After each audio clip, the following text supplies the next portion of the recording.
Hello! I've been umming and ahhing over making a video about the She-Hulk trailer.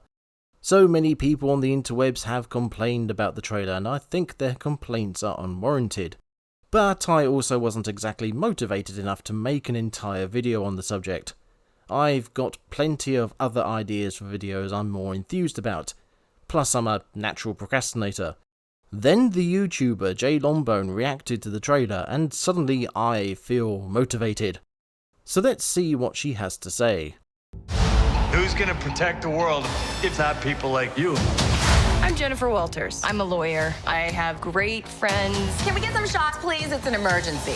This editing is already making me want to shit myself. And I know it might be a little bit of a nitpick, but this camera angle while she's ordering drinks is just funny. Why is it so far away? I don't know, it just bothers me because Phase 4, and let's be honest, some of the other good Marvel films do have this very generic cinematography. They don't try to do anything special with camera angles. The tone is kind of like, just point the camera.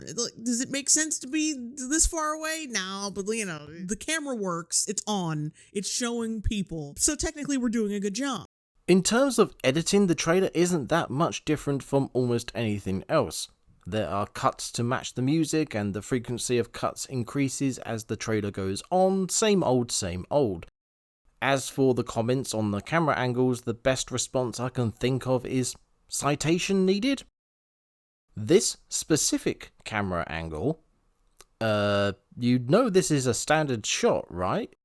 The camera going from close and intimate during a quiet conversation to wide and expansive when someone is louder and more public, i.e. when shouting across a bar. It happens all the time. This is a small point to get hung up on for Longbone as well as myself, but for me at least I can point out the criticism and use it as an example of how badly informed and bad faith the rest of this reaction is going to be. Anyway, onwards. A demanding job. We just started a superhuman law division, and I want you to be the face of it. Superhuman law division. Okay, wait, what is she a lawyer that will specifically defend superheroes? Is that what it is? Because that's kind of corny. Like, imagine this really big green bitch, like, defending a superhero in court. It'd be hilarious. I mean, I don't know.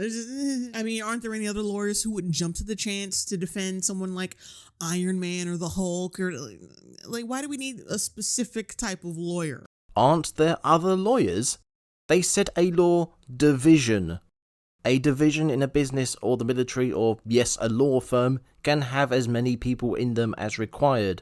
She might be the only solicitor in this division, but I doubt it. There's bound to be others. He just called her the face of it. And what's corny about a law division specifically to defend, and let's face it, prosecute, superheroes? Type in solicitor specialization,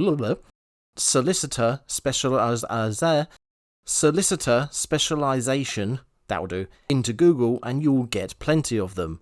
Hell, there's some that specialize in fish, for crying out loud. In this world, superheroes are a thing, and thanks to films like Civil War, we know they are beginning to be called up on their antics. Hell, look at No Way Home as a good example. It makes all the sense to have solicitors who concentrate on superheroes and know how to deal with them the best. Onwards. And a frustrating family. Cause we didn't ask for this, but you still gotta deal with it. I really don't like the editing in this trailer, like especially the audio editing. Cause we didn't ask for this. Cause we didn't ask for this. It's just, I do better audio mixing than that, and my audio mixing sucks. It's cut from actual audio in the show and not specific audio for the trailer. Of course it's not going to match up and balance perfectly, but it will in context. Hopefully. Your transformations are triggered by anger and fear. Your transformations are triggered by anger and fear. He's mumbling. There wasn't anyone in the booth telling him to, like, hey, could you open your fucking mouth when you talk and maybe not stick your tongue out as you're talking? Drink some water. You know, things that'll help your speech and dictation. What are you talking about? I can hear him just fine.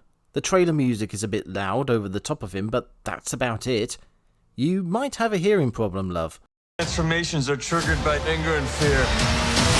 Those are like the baseline of any woman just existing. You see, it's lines like those where if you reverse the genders and have a man saying it, it sounds like the most sexist, misogynistic fucking thing you could ever say. Yeah, just switch her out with some dude bro saying the exact same thing. And the same people they're pandering to would hate that line. Yeah, women were nothing but fear and rage. Girl power, I guess? Why the fuck would you say that? Your grip on reality is tenuous, my dear. Dude bros wouldn't admit to being scared all the time, so this comparison doesn't make sense. The statement itself is cringe as all bloody hell, but not unwarranted. There are people, men and women both, who live in a constant state of fear and or anger, whether justified or not. And there are people who assign these worryingly common traits to specific groups thinking they're the only ones who think like it. I have met people who think and do this, and some of them have been women talking about women. We shall have to wait for the program to come out to see the context of this line, but this might be a genuine ignorant statement or self-aware cringe. We shall see. Onwards. I just want to be a normal. Oh god. This is the worst of it. You see, in still images, she can look kind of decent. And then she starts moving and you're like, oh, this is Shrek. Fiona done went to the gym. She did some deadlifting. She took carbs out of her diet. And now, I mean, when you look like an early 2000s video game character, it's just not good. It's not looking good, guys. We did such progress with Thanos and Professor Hulk in the same show. But they didn't think to... Oh, God. I mean, say what you will about Mark Ruffalo's face meshing with the Hulk's face and how kind of ugly he is. Still, he looks like he belongs in his environment. There's really good shading. His face and hair has a lot of detail. There's a lot of personality in Professor Hulk. You can't deny that. And then you look at her, it's like... I need more detail. What makes it even worse is that she looks so disconnected from the environment that she's in a lot of the time, as opposed to Banner, who looks like he integrates pretty well because they use the same models from Endgame. But with her, they had to start from scratch, so they were just like, we don't have to try that hard. It's television. They won't know the difference. I mean, you could easily put some makeup on an actress, some prosthetics, juice her up a little bit, and then make her taller somehow in post. Makeup artists, they get no love now. Just absolutely none. Or maybe just make your actress work out, just a suggestion. Or maybe do like the funny thing they did with the original Hulk show from the 70s and have it be a completely different actress playing She-Hulk. They could easily do that, but they just choose not to and just throw some CGI at it, whatever. No. Not just throwing CGI at it, throwing bad CGI at it. Like, they don't even give a single fuck anymore. Also, I've noticed, why does her hairstyle change completely when she becomes She-Hulk? She has shorter, like almost like this curly bob like haircut, and then she suddenly gets like Gina Carano hair when she's She-Hulk, and I'm like, wait, how does that work? That math doesn't add up. I mean, I'm fine with her hair being longer, but the style is completely different. And here we come to the major issue. To address Longbone's points, she says Thanos and the Hulk made so much progress and in comparison She-Hulk lacks detail. She then points out that they reused the Hulk's model from the films. Congratulations, you pointed out the obvious. The Hulk and Thanos had a lot more time and money thrown at them for the films. These super high quality models are saved and reused for the show. However, She-Hulk had to be made from scratch with less time and budget. Not because they didn't want to put the effort in, mind you. Yeah, so Moon Knight actually was shot. I know that they shot like Moon Knight, Miss Marvel, and She-Hulk last year. Moon Knight was shot last and came out first, which I think explains a lot about how bad the visual effects are. Like, this in between a lot of what's been reported on, that like there's a massive pile up basically with like visual effects studios. There's so many productions coming out and not enough studios and people to keep up with the demand, that like you've got this massive backlog of films that are just like waiting to get their stuff done, and TV shows. Feels like it explains a lot about how bad this show's visual effects look. Longbone also says despite Mark Ruffalo's Hulk looking ugly, it has detail and She-Hulk lacks it. In both cases, it's the actor's face on the Hulk's body, so the amount of detail in the face is determined by the actors themselves. We could go into a discussion about beauty standards here, but to keep things short, women in Hollywood are usually made to look more smooth of skin and less blemished. Translate that into CGI, and yeah, it's going to look less detailed. This leads into Longbone's other point about using a person to play She-Hulk, either the same actress or a different one. Using the same actress for both roles is, well, what they've done. As per Mark Ruffalo, the actress for Jennifer Walters is playing She-Hulk too, hence the CGI. Making the actress bulk up to play the role would somewhat diminish the significance of the change, wouldn't it? Mocapping also means you can keep a lot of continuity between the two, like mannerisms and such, something that will be especially pertinent with She-Hulk, given how much closer mentally she is to her normal self. Doing so also keeps continuity with the Hulk, as he's mocapped and CGI too. Yes, you could find a tall muscular woman and paint her green. You'd probably have to find someone who's had surgery to have her boobs bigger because most muscular women don't have them. However, having a person painted green to play She-Hulk next to a fully CGI Hulk would be too different to be relatable. I mean, you could get Lou Ferrigno out of retirement, or maybe Nathan Jones would do it, but it wouldn't match what we already have. And just because Longbone pointed it out, yes, her hair got longer and looks different. Shocker. Why would that be something to point out as opposed to, oh I don't know, her growing 2 feet taller and turning green? Anyway, onwards. You'll like her when she's angry. Get it, perverts in the audience? And it's almost like some kind of signal. We know you haven't liked our Phase 4 female characters thus far, but you'll like her. Like, come on, Marvel. I can see right through your bullshit. This is an obvious play on the original Hulk line, "You won't like me when I'm angry." I'm not 100% sure, but I think this was used in old She-Hulk stuff as well. I can't actually find it because typing the line into Google only shows the link to the trailer, so who knows. But ignoring references, this line could have quite the depth to it. You'll like her because she's not smashing stuff like Hulk traditionally does. And she looks hotter than normal. But there's a more troubling psychological turn to it, which I'm pretty sure She-Hulk has had to address before. Everyone likes She-Hulk more than Jennifer Walters. How does that affect her? This might be looked into especially with the whole dating thing we see in the trailer.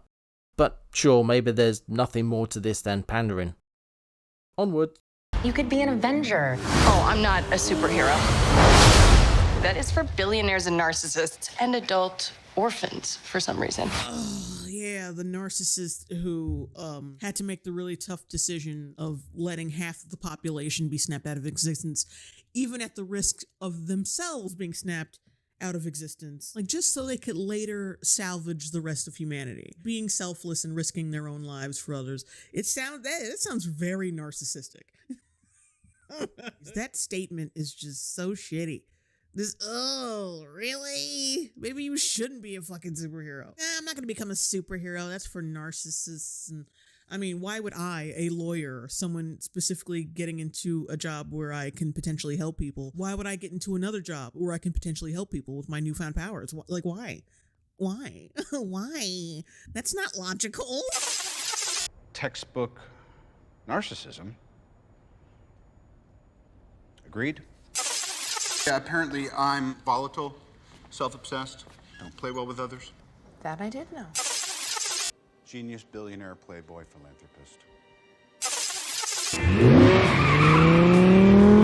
I've got a 35-year-old Air Force colonel, crushed his lower spine in some kind of experimental armor. I could help, but so could 50 other people. I have a 68-year-old female with an advanced brainstem glioma. Yeah, you want me to screw up my perfect record? Who just saved your magical ass? Me. I seriously don't know how you fit your head into that helmet. Admit it. This is an attempt at a self-referential line by Disney. I'm not sure they can claim ownership of it anymore, given the state of the MCU at the moment, but in isolation it still works. Sort of. Anyway, Like, who the fuck is that? Like if Lizzo became a wrestler. Who the fuck is this? Oh, yeah.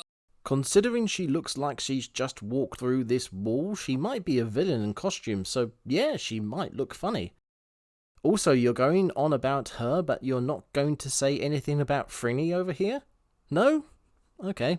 In the valley of the jolly green giant. Oh, wow, I can't wait for people to make some disgusting fetish art based on this shit that I'm about to see on my Twitter timeline every fucking day. Can't wait. Too late. Yeah, this looks like shit. And the cope that I always see from people with these Marvel properties, even though Phase 4 has been damn near consistently shit for the past few years, people are like, okay, maybe, well, at least they didn't do this, or maybe it'll be, well, I don't know. You can't judge it on a trailer. Like, come on. Just stop. Stop defending this shit. I personally don't think it's going to be that great. If it suddenly, inexplicably happens to be great out of nowhere, like if it's finally good, I will admit that it's good. But for now, I'm just going by Phase 4's lead. Like, I just saw Moon Knight, and even that wasn't good. Even with Oscar Isaac, and the whole concept is interesting, but it just wasn't good. I mean, what am I supposed to do? What am I supposed to think? Like, if Marvel films were like any other thing on Earth, like take fast food, for example. If Marvel films were like cheeseburgers, it's been consistently shit. Every time I go there, the food tastes like garbage, or maybe at best, it's really bland. You wouldn't go to that restaurant anymore. You'd be like, fuck that place. But because they're films and they're not held to the same standard. It's like, nah, well, I'll give it another chance. It's like an abusive relationship. Like, I know you were shitty to me just like a little while ago, but you look kind of nice now and you kind of have some decent attributes. I could like ignore all your negative ones. I mean, So at least twice, Longbone has argued against her own points. The Hulk looks better than She-Hulk, why? Also, they reused his model from the films in the TV show. People keep saying these shows might be good, why? Also, Moon Knight started out with an interesting concept. I know this is a reaction video, but bloody hell, sort yourself out. She compares people wanting to watch new Marvel stuff to people going to a restaurant that serves bad food just in case the new menu is better. This might be an apt comparison, but if so, you're doing the same thing. Worse, the difference is you think it's going to be bad, and you still eat it. You idiot. It's not that great a comparison really either. Even the harsher critics of Marvel will admit that Moon Knight and WandaVision started out good and went bad. These small pieces of goodness are like lights in the dark, bringing us hope that there might be something good on the horizon, rather than one of those anglerfishes. But anyway, I'm gonna get back to writing my Multiverse of Madness review. Bye! Sod you, mine's already up, link in the description. Longbone finishes here, which I find a bit odd when there's still so much of the trailer to go. Would it be because of this shot? Just like everyone else who complains about it, every screenshot Longbone uses to complain about She-Hulk CGI has been zoomed in and usually taken during fast movement. But after Longbone ends her video, we get this nice, close-up, slow-moving image. Looks good to me. In fact, there's plenty of shots of She-Hulk looking just fine. This is great considering the CGI isn't going to be as good as the films for reasons I've already mentioned. And you only have to look at the screenshots Morley uses for his unbridled rages to see that real life actual faces can look bad if you take the right or wrong screenshot. J. Longbone hasn't done a good job here. I would describe this as verbal diarrhea, her words spurting out of her face without much thought behind them. The casual strawmanning, her ignorance equaling their stupidity, leaning on contemporary memes. Worst is the almost immediate contradictions of what she says. Also, she can parrot what others have already said. Your arguments are poor. Even if it's just their opinion that the She-Hulk trailer looks bad, well, fine, that's your subjective opinion. Sod off until you can bring something of value to the table. So yeah, I think there's some unnecessary hatred for this trailer. The MCU and Disney as a whole have let us down a lot lately, but that doesn't mean you can throw shit at it as soon as it makes something. Personally, I'm going to keep an open mind. If it ends up being bad, then it ends up being bad. There's no point straining to complain about it beforehand. If you, dear viewer, have any thoughts on the trailer, let me know in the comments. Feel free to do all the YouTube things, and why not give my Etsy store a visit whilst you're at it. Thank you for watching, and I hope you come again soon.